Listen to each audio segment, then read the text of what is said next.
Kolkata JUDA హత్యాచారం ఘటనలో సంచలనాలు బయటకు వస్తున్నాయి. అభయ పోర్టుమాస్టం రిపోర్ట్లో భయంకరమైన నిజాలు వెలుగులోకి వస్తున్నాయి. గొంతు నులమడం వల్లే ఊపిరాడక అభయ మృతి చెందిందని అంటున్నారు డాక్టర్లు. ఒంటిపై 24 చోట్ల తీవ్రమైన గాయాలున్నాయి. గొంతు దగ్గర ఎముకలు విరిగినట్టుగా డాక్టర్లు గుర్తించారు. కొన ఊపిరితో ఉన్నప్పుడు అభయపై అత్యాచారం చేశారు. శరీరంపై పలు చోట్ల కొరికిన ఘాట్లు, గోళ్ల గీతలు కూడా ఉన్నాయి. ఆహారంలో మత్తుమందు కలిపారా లేదా అనే దానిపై ఫారెన్సిక్ నివేదిక తర్వాత స్పష్టత వచ్చే అవకాశం ఉంది.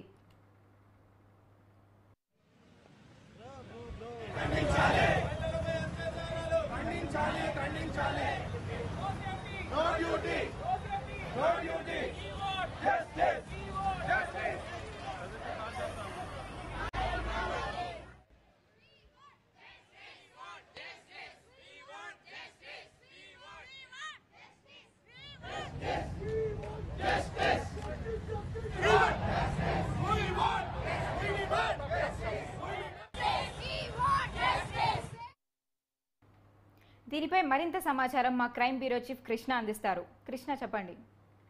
వైష్ణవి, కోల్కతా ఈ జూడా అత్యాచారం ఘటనలో సంచలనమైన విషయాలు బయటపడ్డాయి. అభయ పోస్ట్ మార్టం రిపోర్ట్ లో భయంకరమైన విషయాలను ఫోరెన్సిక్ వైద్య నిపుణులు ఎవరైతే పోస్ట్ మార్టం నిర్వహించడం జరిగిందో ఆ ఫోరెన్సిక్ నిపుణులు ఒక రిపోర్ట్ ని పోలీసులకు అందజేశారు. ఇందులో ఆమె గొంతు నిలమడం వల్లే ఊపిరాడక అభయ మృతి చెందిందని, ఒంటిపైన మొత్తం 24 చోట్ల తీవ్రమైన గాయాలు ఉన్నట్లుగా రిపోర్ట్ లో నివేదికలో పేర్కొన్నారు. అంతేకాకుండా గొంతు దగ్గర ఎముకలు విరిగినట్లుగా కూడా గుర్తించడం జరిగింది. కొన ఊపిరితో ఉన్నప్పుడే ఆమె పైన అభయ పైన అత్యాచారం చేశారు. శరీరం పైన పలు చోట్ల కొరికిన ఘాట్లు, గోళ్ల గీతలు, ఆ తర్వాత మత్తుమందు కలిపలేదా అనే దానిపైన ఇంకా నివేదిక వచ్చేది ఉందని చెప్పేసి ఫోరెన్సిక్ అధికారులు స్పష్టంగా వ్యక్తం చేయడం జరిగింది.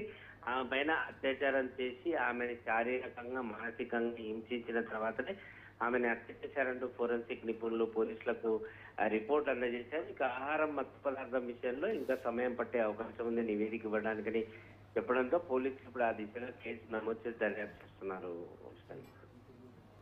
Thank you Krishna.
Coming